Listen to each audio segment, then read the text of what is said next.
सुप्रभात बच्चों। सुप्रभात। तो आज हम अध्याय संख्या 7 परशुराम लक्ष्मण संवाद पढ़ेंगे, समझेंगे कि इस चैप्टर में क्या बताया गया है। हमारे एग्जाम में आने वाला चैप्टर है और क्योंकि ये रामायण का एक अंश है तो सरल कहानी तो है नहीं कि हम पढ़ेंगे और समझ लेंगे। थोड़ा सा हमें इसके शब्दों पे ध्यान देना होगा। तो ये जो है परशुराम लक्ष्मण संवाद, इसके शीर्षक से हमें क्या समझ में आ रहा है कि परशुराम और लक्ष्मण के बीच में जो संवाद हुआ है, संवाद अर्थात बातचीत को कहते हैं।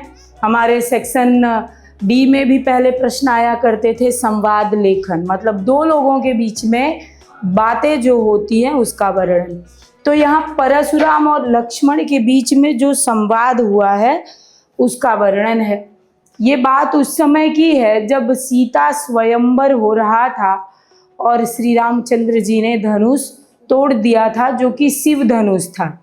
धनुष के टूटने के बाद परशुराम जो भगवान शिव के बहुत बड़े भक्त हैं, धनुष टूटने के बाद उन्हें अपार क्रोध होता है और जिसने उस धनुष को तोड़ा है वो उसी के ऊपर क्रोध प्रकट करते हैं और लक्ष्मण से उनकी बातें होती हैं कि धनुष किसने तोड़ा और क्यों तोड़ा।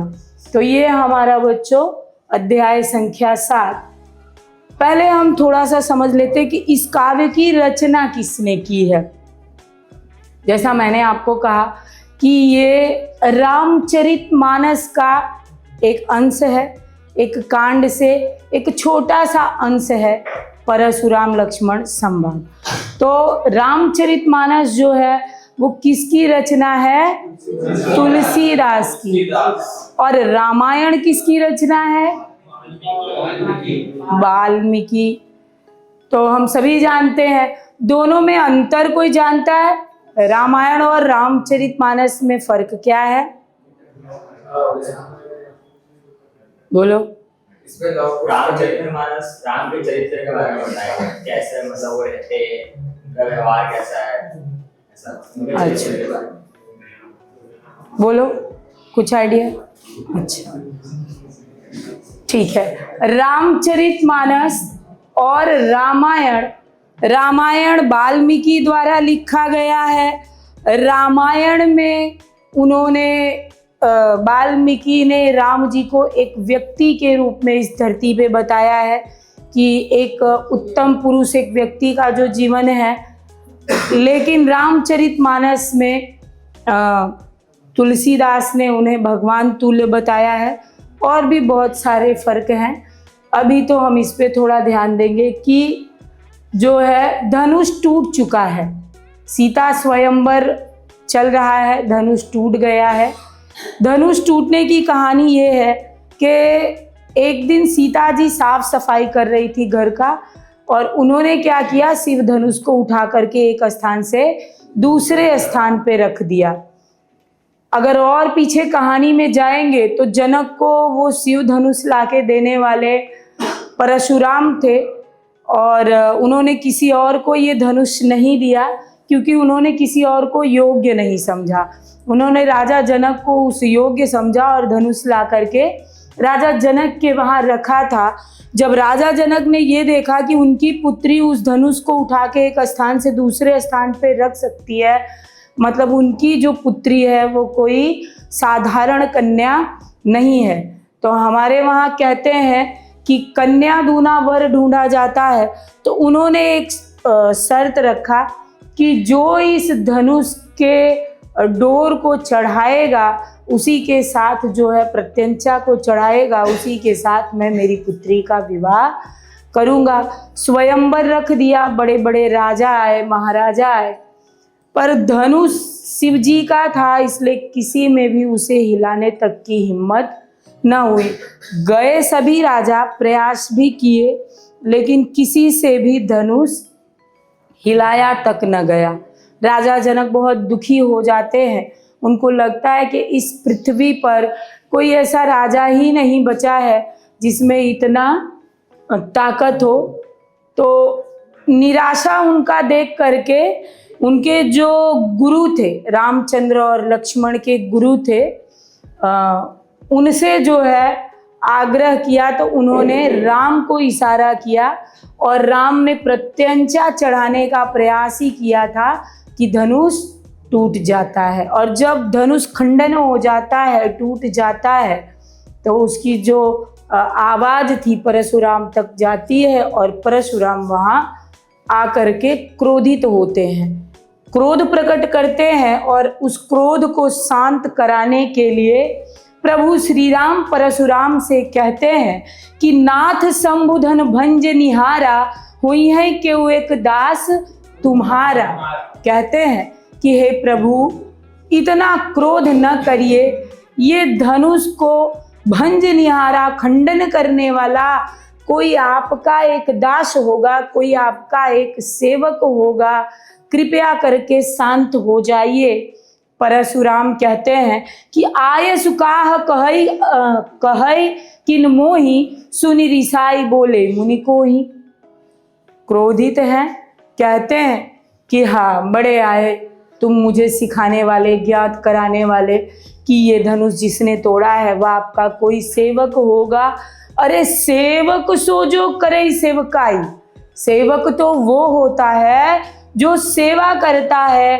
और अरि करनी करी करई लड़ाई, अरि अर्थात शत्रुता, दुश्मनी का कार्य किया है। ये जिसने भी किया है, इसने मेरे साथ शत्रुता का कार्य किया है, ये मेरा सेवक कैसे हो सकता है। सुनहु राम जय शिव धनु तोरा, क्या कहते हैं परशुराम राम से कि सुनहु राम जय शिव धनु तोरा, सहस बाहु सो रिपु मोरा।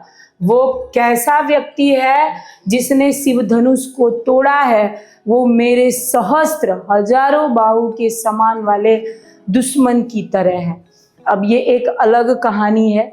ये अलग कहानी इस तरह से है बच्चों कि सहस बाहु जो शत्रु है परशुराम का, ऐसा कहा जाता है कि कार्यवीर करके नाम का एक बहुत सहस्त्र हजारों भुजाओं वाला जो है राजा था, जिसने इनके पिता के ऋषि के आश्रम में गया, परशुराम के पिता के आश्रम में गया और वहाँ एक जो है गाय थी, उस गाय को मांगते हैं वो कार्यवीर। तो इनके पिता ना बोलते हैं, लेकिन क्योंकि वो पौरुख वाले योद्धा थे तो उन्होंने क्या किया, गाय को जबरदस्ती ले लिया।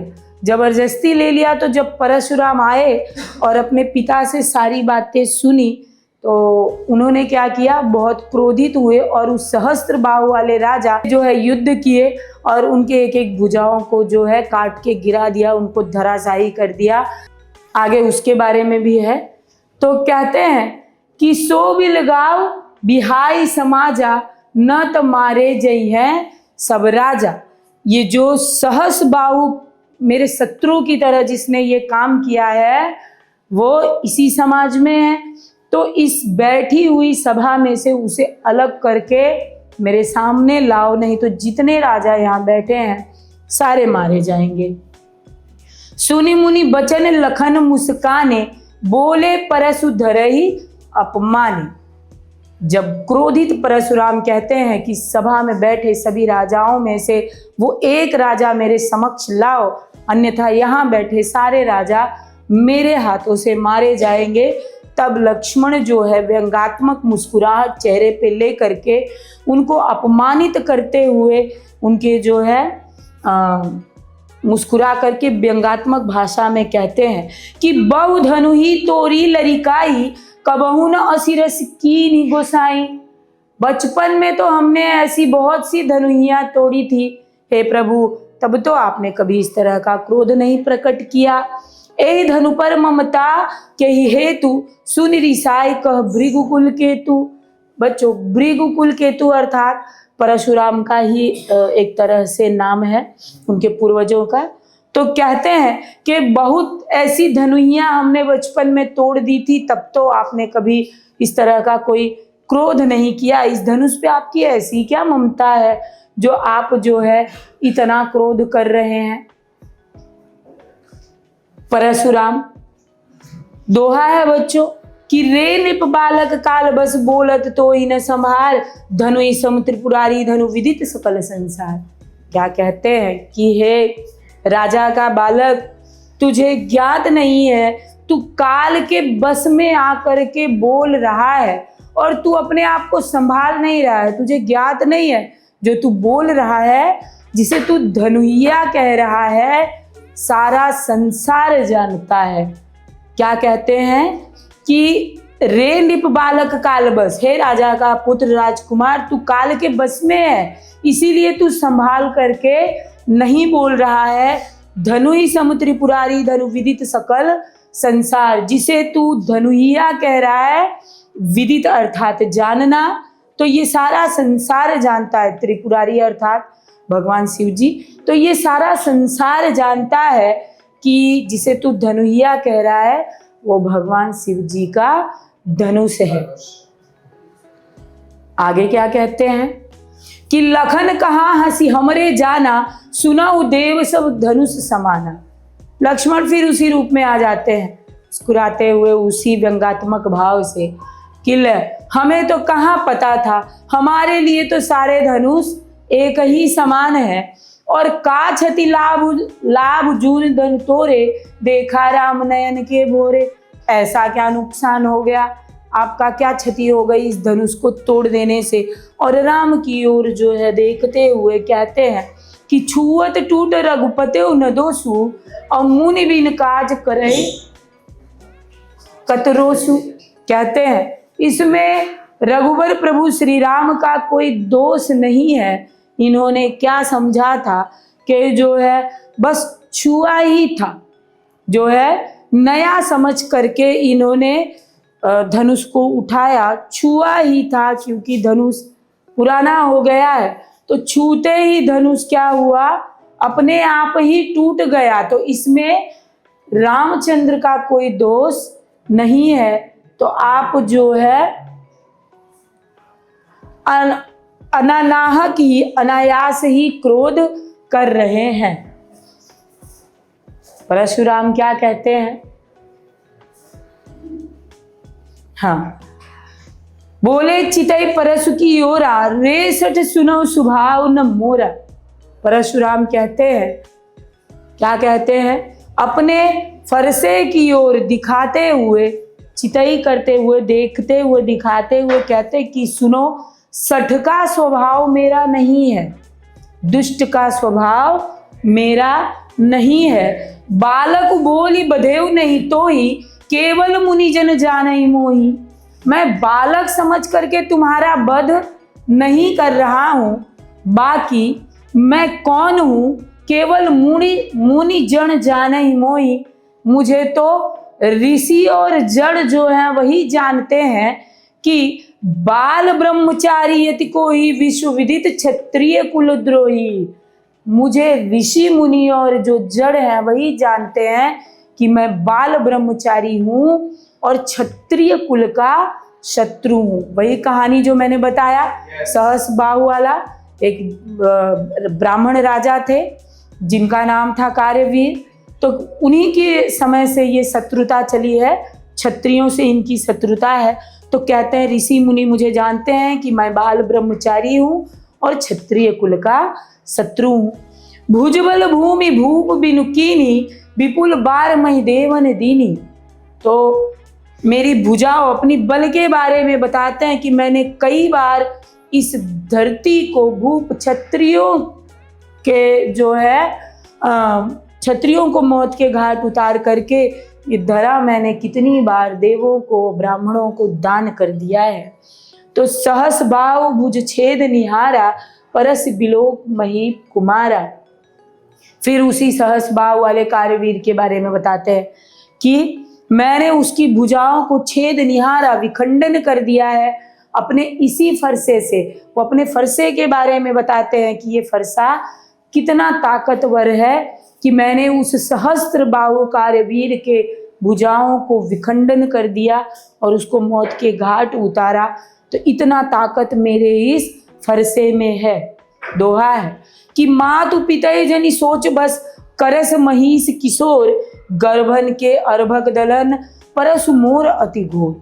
ये जो मेरा फरसा है ये कितना ताकतवर है, इसमें कितना पावर है कि शुरुआत में तो कहते हैं कि तुम अपने माता पिता के बारे में सोच करके मुझसे इस तरह से व्यंग्यात्मक बातें करो, क्योंकि ये जो मेरा फरसा है, मेरा जो औजार है, इसमें इतना पावर है कि गर्भ में पलने वाला बालक भी इसके भय से जो है मृत्यु को प्राप्त हो जाता है, मर जाता है।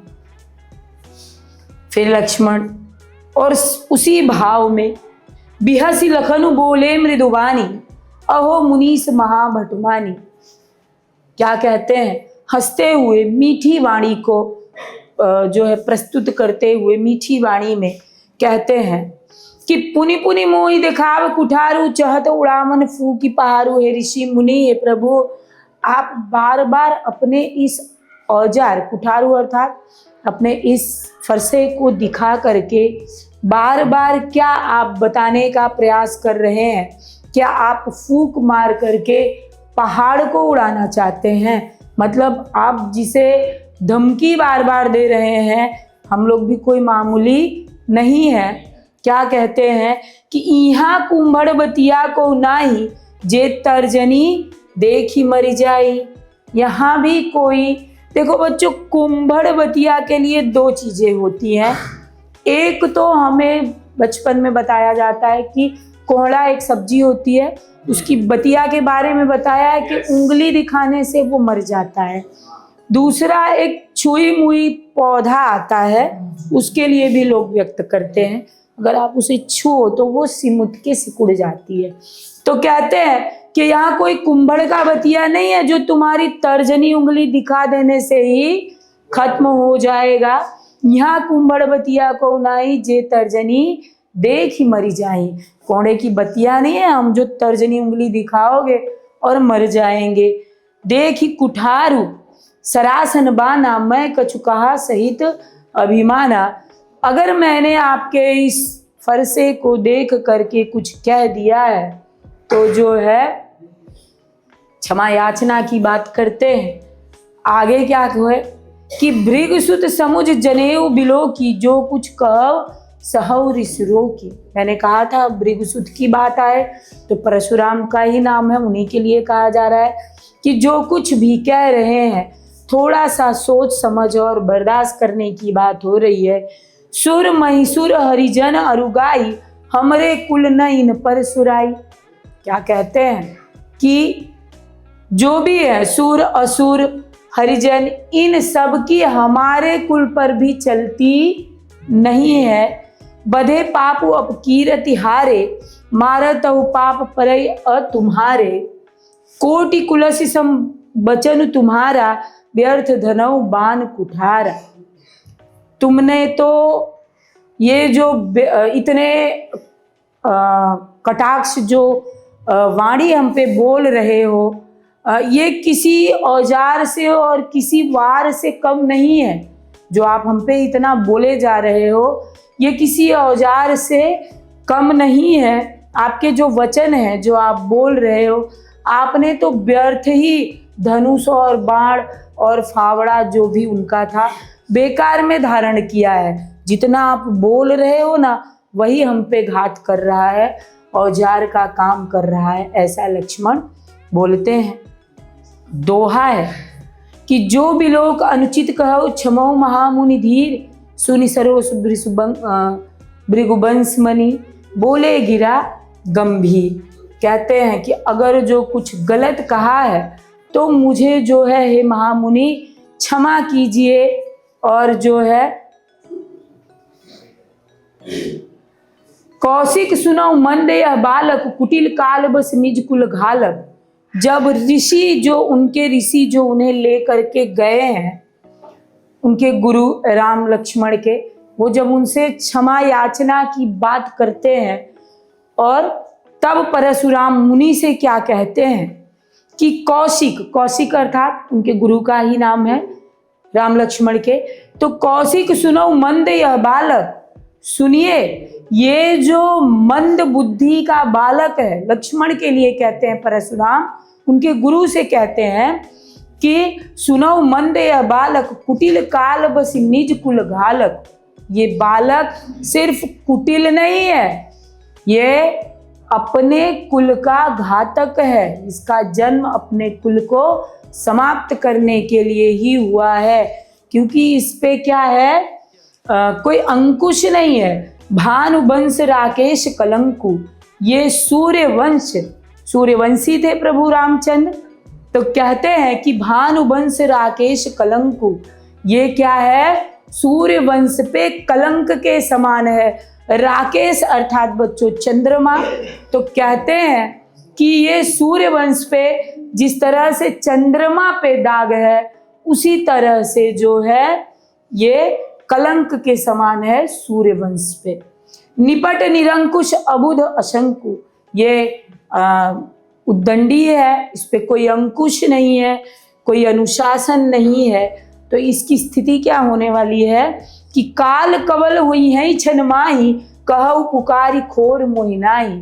बाद में मत कहिएगा ये काल की आगोश में चला जाएगा अगर ये इसी तरह से जो है अपमानजनक भाषा बोलता रहा। तुम हट करे जो चहु बारा, कही प्रताप बल रोष हमारा। अगर चाहते हो कि इस बच्चे को कुछ ना हो तो हमारे क्रोध के बारे में और हमारे बारे में इसे बताओ कि हम कौन हैं। ऐसा परशुराम ऋषि मुनि से कहते हैं जो राम लक्ष्मण के गुरु हैं। लखन कहो मुनि सुजसु तुम्हारा, तुम्हें अछत को बरने आरा। लक्ष्मण कहते हैं तुम अपने मुख से अपना ही तारीफ बार बार कर रहे हो, तो जो बचा खुचा है वो भी तुम ही बता दो कि अपने मुंह तुम आपन करनी, बार अनेक भात बहुबरनी। तुमने तो अपने मुख से अपनी करनी को बार बार कई बार बता दिया। और नहीं संतोष तो पुनि कुछ कहु, जन ऋषि रो की दुसह दुख सहु। अगर आपको संतोष नहीं हो रहा है तो जो कुछ बचा है वो फिर से कहिए। आप अपने दुख को अपने जो है सहन कर रहे हो, इससे जो आपको दुख हो रहा है तो वो दुख सहन मत करिए। वीर व्रती तुम धीर अछोभा, गारी देत न पावत शोभा। वीर हो, योद्धा हो, गाली देते हुए, ऐसा तुच्छ कार्य करते हुए आपको शोभा नहीं देता है। दोहा है कि सूर समर करनी करई, कहीं न जनावई आपू। और विद्यमान रन पाए रिपु, कायर कथई प्रताप। जो शूर होते हैं, जो योद्धा होते हैं, वो युद्ध भूमि में करनी करते हैं, अपना परिचय अपनी तारीफ नहीं करते हैं। अपना तारीफ तो कौन करता है बच्चों, जो कायर होता है। तो ये जो है लक्ष्मण परशुराम से कहते हैं। ये हमारी बुक में इतना ही है। तो बच्चों यहाँ इस अध्याय का समापन होता है और ये पाठ यहीं पे समाप्त होता है।